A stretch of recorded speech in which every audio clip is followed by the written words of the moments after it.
Morning, as we go to the Chitas of today, we are holding on, today is Tuesday, we're holding third reading of the portion of Bahar. We're holding in Leviticus chapter 25, verse 19. Torah gave us the laws of Shemitah and Yovel, which Shemitah is after counting 6 years, the 7th year is a year of Shemitah, rest to the land. It's a Shabbos. It's considered a Sabbath to the land of Yisrael. And then the Torah says you count 7 times 7, 49 years. Then the 50th year is the year of Jubilee. So in essence, that would be that at the time of the year of Jubilee, whenever 49 years passed, the year of Jubilee would be a double Shemitah, because there would be Shemitah for the 49th year, and then there will be Yovel the 50th year. So that is basically 2 years, almost 3 years, because then you have to wait for the next planting. So there's like a 3-year period that this land is not going to give its produce, or it's not going to give the produce that it gives regularly through a person's labor. So that's why here God makes a promise. God gives a promise to the Jewish people. And he says, and the land will then yield its fruit, and you will eat and be satisfied, satiate. And you'll live on the land securely. So now she says, what is the Torah here promising? You will not worry about years of drought, because there's not going to be any drought. This will bring about a blessing to the world, to the land. There'll be blessing even inside your innards. The food will not affect you in a negative way. The food will be healthy food, so you won't have any stomach aches. Verse 20. And if you're going to ask the question, what will we eat in the 7th year? We have not sown the land. We're not even taking anything from the land. So what are we going to eat? So now she says, we haven't taken anything from the land into our house. As to us, for example, wine and fruit of the trees and the aftergrowth that grew spontaneously, and therefore we're not sown it by you. We see VC as birchosis. The Avish says, don't worry. Verse 21, I will command my blessings. You're going to see on the 6th year, you're going to have such an abundance. You're going to have an abundance on the 6th year for 3 years. So now she says, from the part of the 6th year, from Nisan, when the crop is reaped, until Rosh Hashanah, for the entire 7th year is Shemitah. The 8th year, namely, before you'll sow a new crop in Mar Cheshvan after Tishrei of the 8th year, and reap the crop in Nisan. So it's going to take a couple of years to ultimately eat the food, even in a regular Shemitah, because you're not going to work. You're only going to eat the crop in Nisan of the 6th year. And now in the 7th year, everything's pretty. In the 8th year, you're going to start planting, and then in the 9th year, you're going to have the food. So that and you'll sow in the 8th year. And eat from the old crops until the 9th year, until the new crops arrive. You will eat the old crops. You'll have enough food from the 6th year for all the years that are coming forward. I said until the festival of Sukkot of the 9th year, because that's when the gathering of the fruit of the 8th year. The time the crops of the 8th year is brought into the house. So throughout the summer season, it's kept in the granaries and fields. In Tishrei, that is the time of the crop and gathering into the house of the 9th year. Now there were occasions when you needed to yield it for 4 years. Sometimes, namely, the 6th year preceding the 7th year. And when you refrain from doing work on the 7th land in 2 consecutive years, right? Because you have a Jubilee year. So now it's 10 years. because it's the crop of the 7th year, you can't eat the crop of the 8th year, you can eat. You're gonna start planting in the 9th year, and you're gonna eat in the 10th year. Because the gathering is always the year in the next year, in the sukkahs of the next year. So basically, you're gonna have a year that is gonna be 3 years, the 10 year, the 10th year. So the God's gonna have to give a blessing in the 6th year for 4 years. And that's the Abishter makes a promise. However, our verse refers to other Shemitah years because that only happens once in 50 years. So the Torah talks about every 7 years, which comes up much quicker, that every 7 years, you're going to have to wait 2 years and go into the 3rd year. Verse 23, and you shall not sell the land. You should not, the land of Eretz Yisrael cannot be sold forever. As we all know, in the 50th year, it goes back to its previous owner. Who's the previous owner? How did the previous owner become an owner? Because in Eretz Yisrael, the land was divided by Geidel. Nobody bought the land. The land was given to the tribe. And to every family got a part of the land. So the land was never sold, never bought. The land was never bought. The land was never sold. The land belongs to God. You are strangers and temporary dwellers with me. So now she says, and you shall not be sold permanently. Although this is already understood from the earlier verse in passage 10 and 13, it states here to impose a negative command regarding the reversion of fields to the original owner in Jubilee, that the purchaser must not seize the land forcibly and keep it permanently. He has to give back the land. Doesn't make this how strong he is, how much power he has. The land doesn't belong to him. And if he holds it against the will of the original owner, the original person who was given this land, he's doing a negative commandment. He's doing an Aveda. Tzmisus, irreversibly. That's the word, tzmisus, either permanent, irreversible sale. Kili kol haaretz, says God, do not be selfish about the land.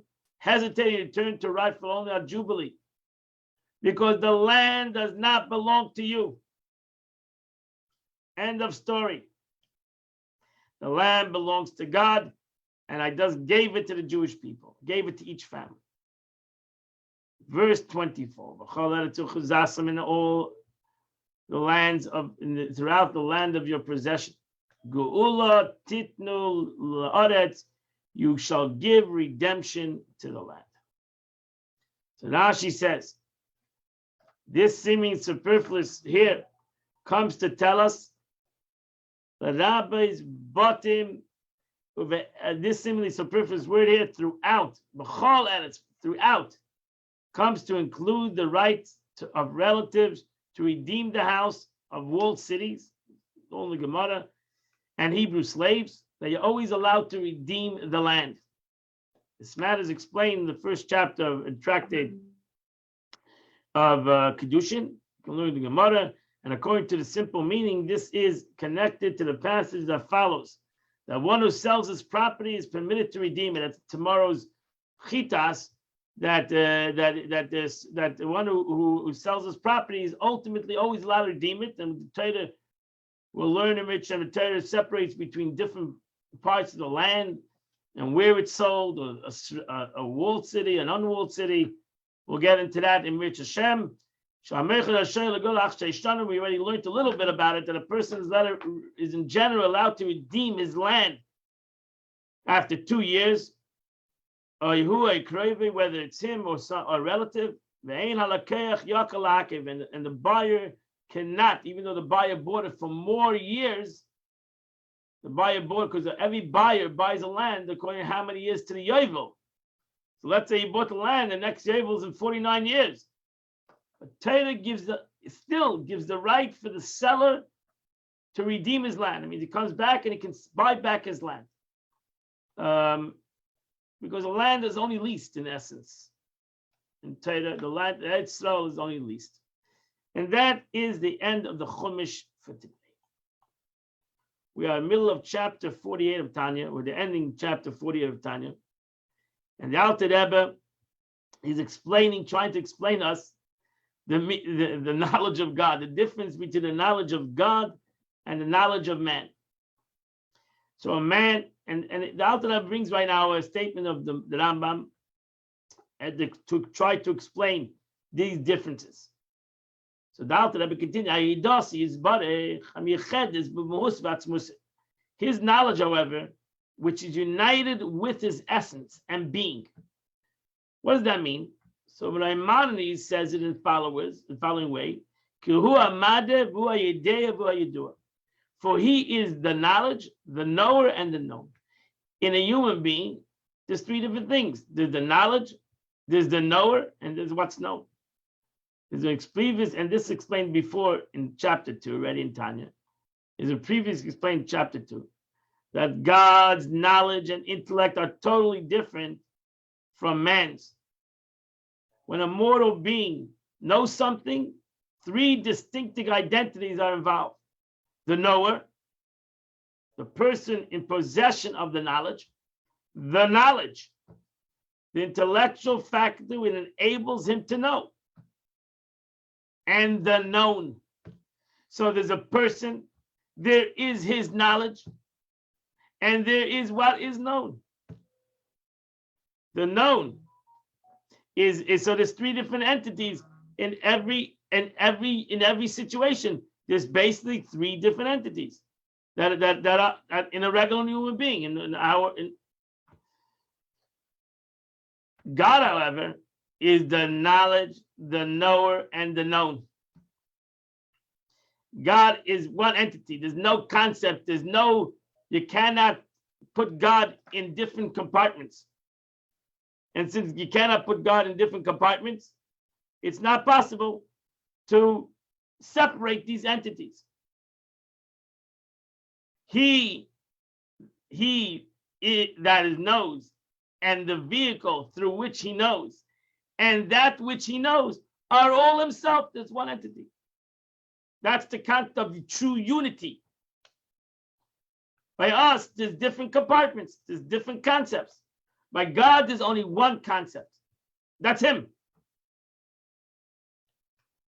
Thus, his knowledge is wholly united, wholly identified with his essence. And what does that mean? So Chassidus says it means as follows. This is a very deep concept. By knowing himself, as it were, he knows all created beings. So by knowing himself, he knows. It's not like he has to know something. God knows about something. I heard about something. I know about you. You are in me. By knowing myself, I know you, because you and me are really one. Because you are part of my knowledge. It's not with the knowledge that it's external to himself, like the knowledge of a human being. Human knowledge acquires getting to know something which is external to the knower himself. Not so God. God's knowledge. It comes from his knowing of himself. And that's why Kikulam Nimtsayim Mamitis is butter. For all of created being are derived from his true reality. So God's reality, what makes up everything in this world. God's knowledge is what is the essence and the makeup of everything in this world. Now, this is a very deep concept, and therefore the Rambam writes, Maimonides said, and what I just said, it's not in the power of the human being to comprehend it clearly. because we don't comprehend things that way. We always comprehend something that's out of us.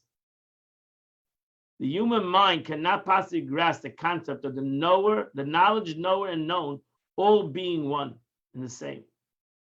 For whatever matter a man may desire to comprehend, he imagines how it exists within himself, bearing in mind, of course, that when the matter at hand is the knowledge of godliness, it is to be conceived on more exalted and abstract plane than that of simple human existence. Since God's manner of knowledge is totally dissimilar from man's, it is thus impossible for him to picture it at all. He must forever remain beyond its. His knowledge, he is the knowledge and the knower, and so on, is quoted from the Rambam, Maimonides. The prominent sages who take issue with this view, among them the Maral Maprag. In the deduction to Gevuras Hashem, Maral raises a number of objections to the thesis of the Rambam. One of the most telling arguments, the descriptive term knowledge or intellect is one of limitation. By terming something in being intellect, you're already saying that it's not anything other than intellect, such as a feeling, action, or whatever. Yet, and how can you possibly say that God is limited in any way? For He's the ultimate and individual simplicity, not a complex of distinct limited attributes. So the Maral argues with the Rambam, even if we post that God's knowledge and man's are totally dissimilar, and that man is incapable of comprehending how God is both simultaneously the knowledge, knower, and known, yet the fact still remains that knowledge is a specific attribute. We are speaking of knowledge to the exclusion of everything else. This cannot be possible to the description of God's essence. Maral goes on to point that the sages of the Talmud refer to God as the Holy One, blessed be He, not as an intellect, blessed be He. The holy means separate and apart, only transcending anything that's within the realm of description.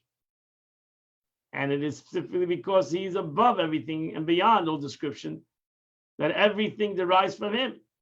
For he is limited in no respect that might preclude the existence of everything. Intellect, Maral teaches, is merely one of God's creation. Seen in this light, and God knew, is no difference when He said and God made. Just like God's speech and action are not His essence, but faculties which He brought into being, so to regard to knowledge. The attribute of knowledge and intellect are His creation. So that's where you have a big machlekes. You have the argument between the Maral and the Rambam. But the Alter Rebbe takes the Rambam. Okay, the Alter Rebbe explains in this note that the scholars of Kabbalah subscribe to the view of the Rambam, that divine knowledge ought to be considered in terms of knowledge, the knower, and the known. That knowledge itself, Chachma of the Eibush, is above knowledge. We have to realize that the wisdom of God, or we call wisdom, Kula b'Chachma Sisa, is above our knowledge. However, they specify this applies after the light of Ein Sof contracted in the 10 spheres of Atzilus, Chachma, Bina, and Das, wisdom, knowledge, and understanding, and so on. Meaning, after clothing itself in the light of the vessels. Only after the light of Chachma clothed itself in the vessel of Chachma, the light of Bina in the vessel of Bina, and so forth. Meaning, only after these entities already exist is it possible to say that the knowledge and the intellect is totally at one with God. However, before the contraction, within these spheres, God supremely transcends intellect and wisdom, even as they exist in the most abstract, weird form. According to the teaching of Hasidus, following along the lines of Rabbi Yitzchak Luria, interpretation of the doctrine of Trinsim, contraction, the view both the Maral, Rambam, and the Maral are correct. So that's how Hasidus brings the Rambam and the Maral together. The Maral is talking about the way God is before Tzimtzum, and the before the contraction. And the Rambam, Maimonides, is talking the concept if the Tzimtzum. So if the Tzimtzum, if there was a contraction, and you have Chachma of the world of Atzilus, Chachma of the world of Atzilus is the knower and the knowledge and the known, all one. But the Maral is talking, the Maral Praga is talking about before Atzilus, before there was a contraction.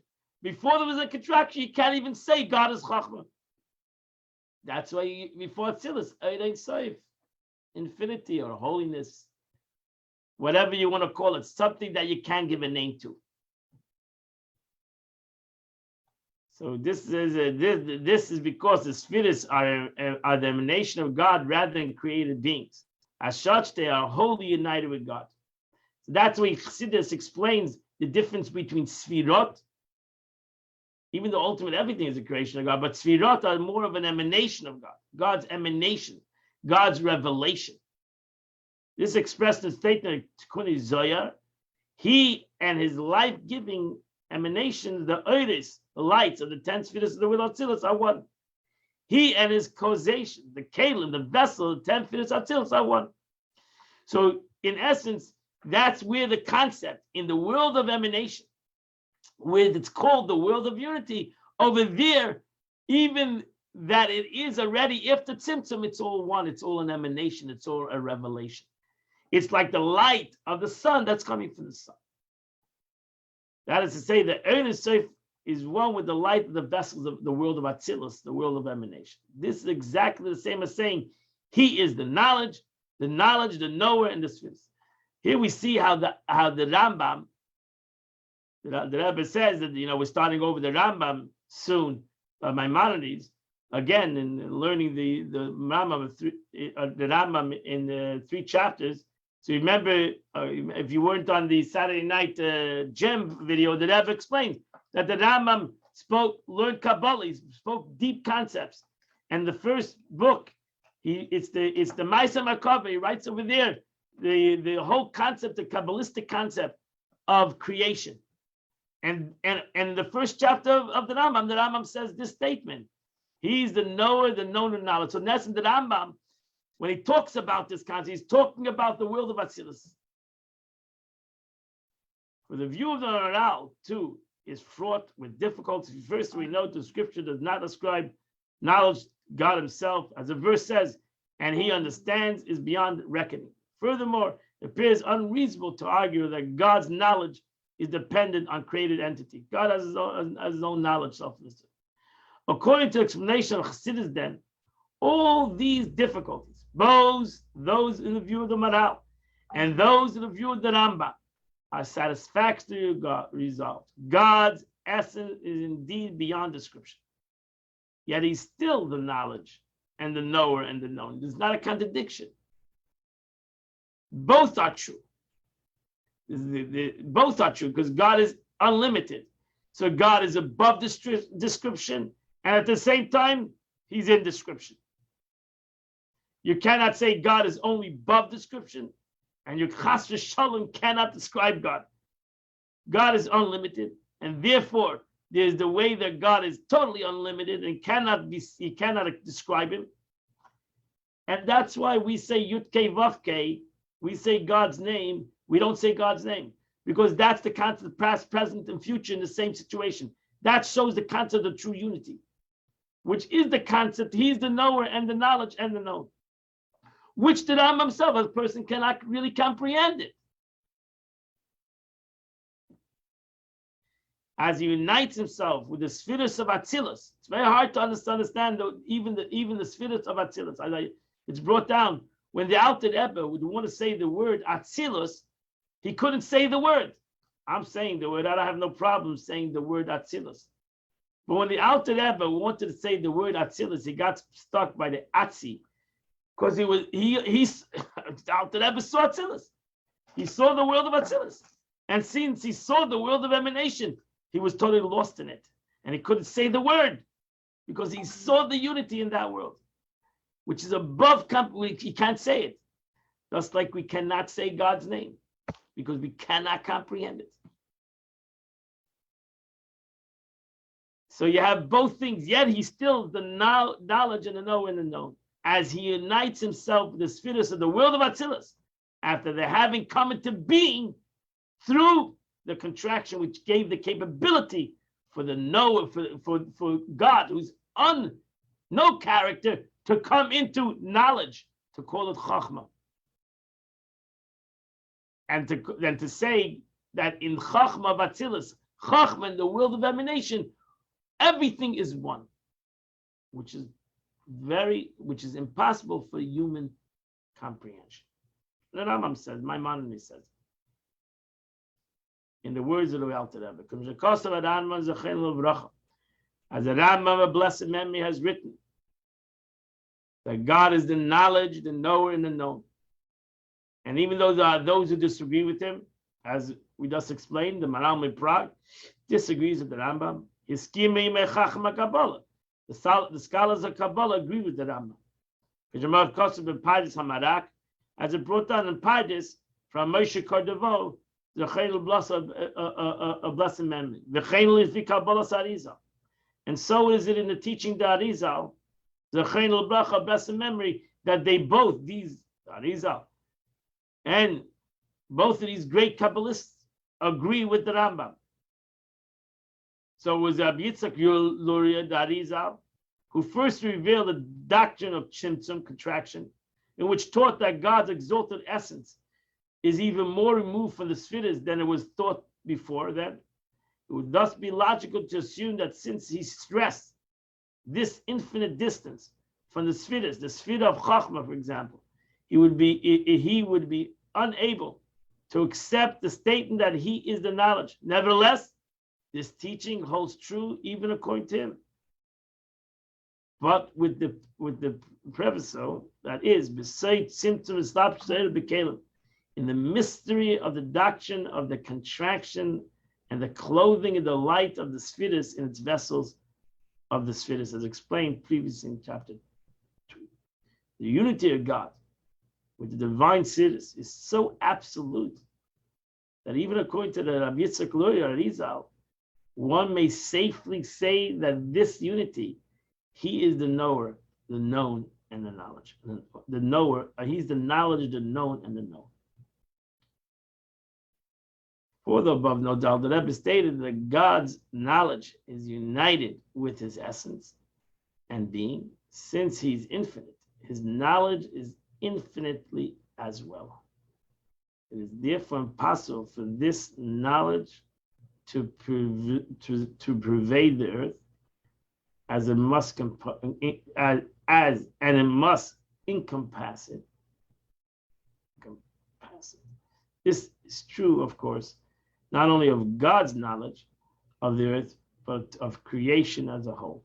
And therefore, you need to have the concept of the God. You need to have the aspect of Tzimtzum, which gives the capability for the world to have its existence, even though as it encompasses the world, if God would reveal it, the world would not be able to have it. So this knowledge, so even if we have this knowledge, right, we can contemplate the knowledge that God, to the best of our ability, that God is the knower and the known and the knowledge. God is the knowledge, the known, and the knower, which the Rambam writes impossible to us to really comprehend. But this idea, this knowledge, we have it, whether you can comprehend it or not. You have the knowledge. We gave you the knowledge. The Rambam writes it. Whether you understand it or not, we have this knowledge. But this knowledge ain't a mistabish, ain't a nikah b'shem mislabeshes. You cannot consider this knowledge something that is clothed in it, because you don't have it really. You have it, but you don't have it. So it's like the person who has the pen in his mind, but he doesn't have the pen in his mind. He just has the imagination of the pen in his mind. He doesn't have the pen in his mind. It's impossible to put the pen in your mind. So too, it's impossible for a human being to understand this, even though he has the knowledge, he has the chachma of it. That's why the expression A person that says I've acquired wisdom doesn't know what wisdom is. It's impossible to acquire wisdom. You can have wisdom, you can't acquire wisdom, because wisdom is always above you.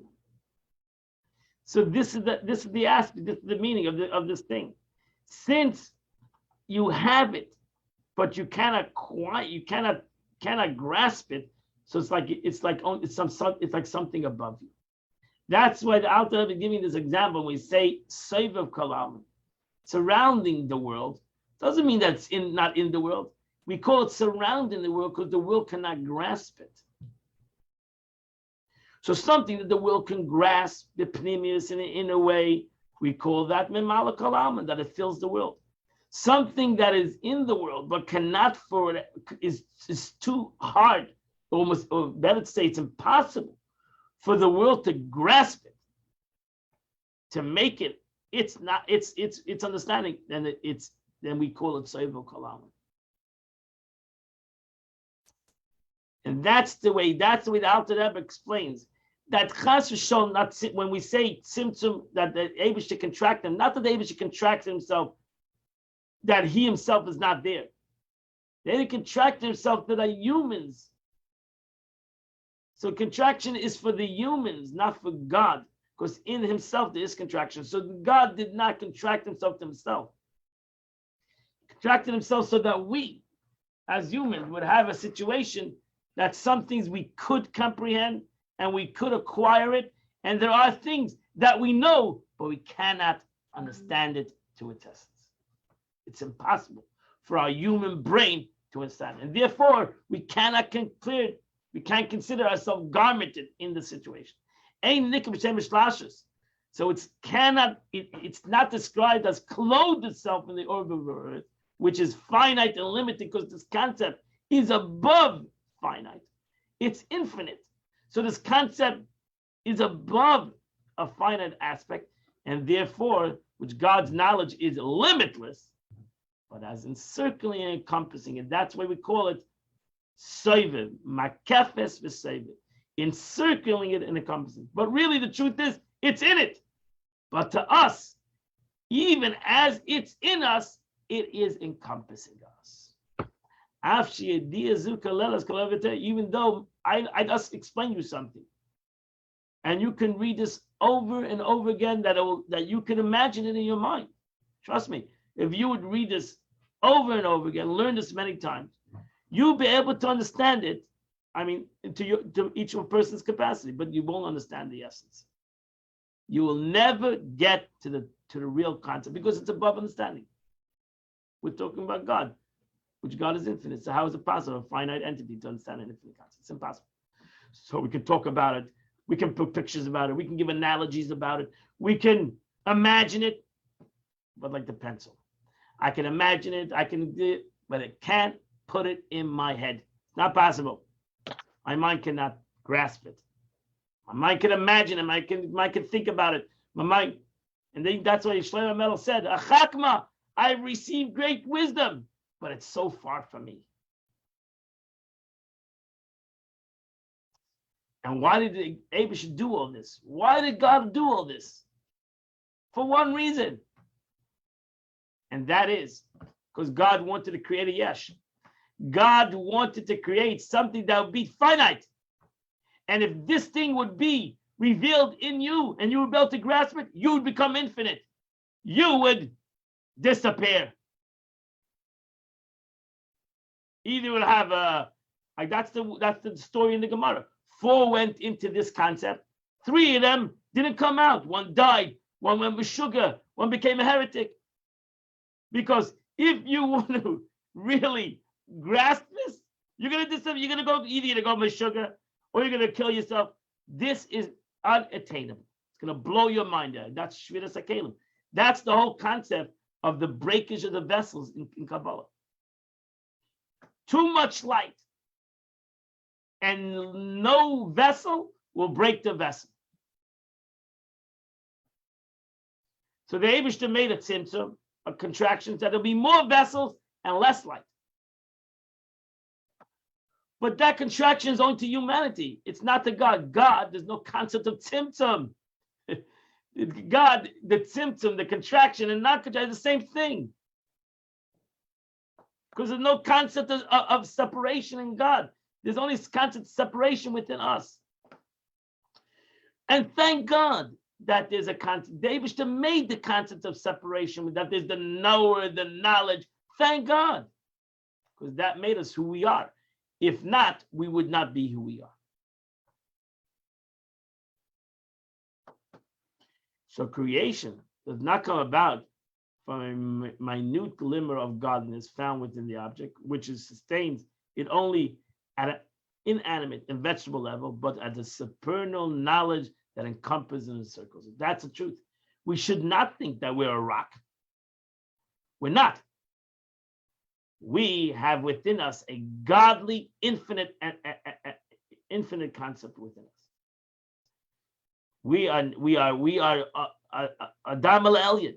We are called Adam. We are comparison to God. And thank God we don't feel it. Thank God it's not revealed within us. Because if that would be revealed with us, we would be totally nullified. And although this knowledge is responsible for the object of existence, it's still described as encompassing. For in so much as the knowledge is infinite, while the created being is finite, this knowledge is unable to clothe itself within the created being. And since it's enabled, not because of God, it's enabled to clothe it within the human being. That's why it's called encompassing. Not that God is encompassing. It's encompassing to us because it's impossible for us. And again, I say, thank God it's impossible for us because we would not be who we are if this knowledge would be revealed. And that's, again, what happened at Mount Sinai when God revealed himself and everybody died. They all died. And he revived them. And then he revealed himself again and they all died. And they said after the second time, stop. Because revelation is something that every person needs to be able to handle. And we cannot handle this revelation. And therefore, Moshe Rabbeinu needed to be the one, Torah Tziva Lanu Moshe, that out of 630 commandments, 611 was given by Moshe through God, and the first two commandments would be given by God himself.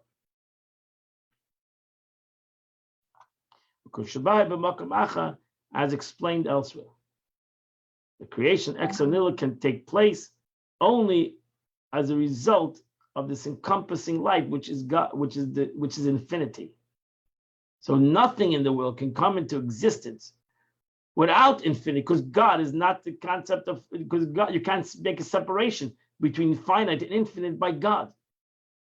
He is the knower and the knowledge. So within everything there is the infinity of the HaKadosh Baruch Hu, the infinite concept of God. Because you can't make separation by God between finite and infinite. So the Maral is correct. The Maral is right. Because you have a good question, Moshe. Why was Moshe able to receive Hashem? Because Moshe Rabbeinu was from the world of Atzilus. In the Shama came, Kabbalah says, Moshe Rabbeinu's soul came from the world of Atzilus. And that's why Moshe Rabbeinu had the capability to reach up to, in a human being, to reach up to the level of Anava, to reach up to the humility of a human being. Moshe Rabbeinu had the capability to reach up to a higher level of a human being, what a human being can reach up to. Because his neshama came from that kind of place. Most of us, our neshamas come from a very low place. And therefore, it's incapable for us to even not only us, but even in Chassidus teach that most neshamas come from the world of Bria. So if you come from the world of Bria, it's impossible for the neshama to be able to reach up to the world of Atzilus. And that's it. It's not capable. They're impossible. It's a great leap between the world of emanation and the world of but Moshe Rabbeinu did. And there were other like Rab Shimon Bar Yochai, Bnei Aliyah. Rab Shimon Bar Yochai reached up to the highest levels of a human being. and he reached up to the level of the levels of the world of emanation. High Sifil today, the Zohar says, with this book, you'll call our Gullus. We have like the book of the Torah, Moshe Rabbeinu. The Rebbe actually spoke that you have these. The truth is, you have three great people: Moshe Rabbeinu, Rab Shimon bar Yochai, and the Rambam. The Rambam. These three people are interconnected. Moshe Rabbeinu, Rab Shimon bar Yochai, Lag BaOmer, the celebration, and the Rambam. Min Moshe ad Moshe, lekom k'Moshe. From Moses, Moshe Rabbeinu, to Moses ben Maimon, lekom k'Moshe. Nobody stood up like these two entities. Moshe Rabbeinu, and the Rambam writes it. That's why, in essence, in the Rambam writes that his book is like Moshe Rabbeinu. Moshe Rabbeinu gave the whole Torah, and he gave the whole Torah. Very powerful. So these three people are interconnected. Moshe,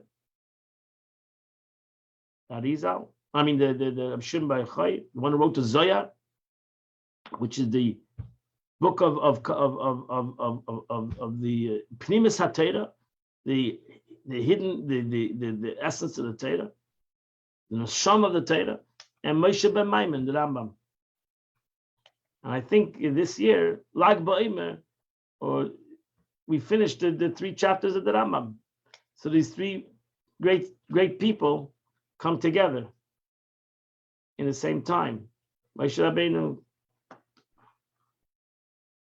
Rab Shimon bar Yochai, and the Rambam.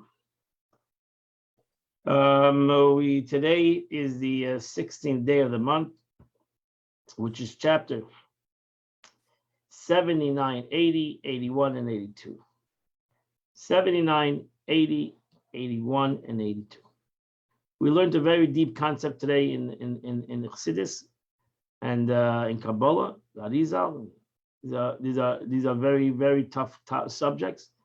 Hopefully you'll continue to learn this concept.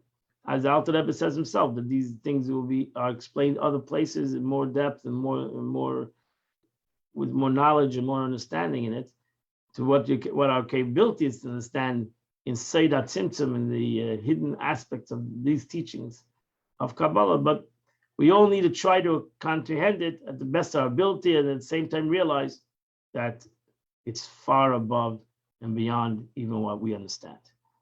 I wish you all a wonderful, beautiful, and happy day.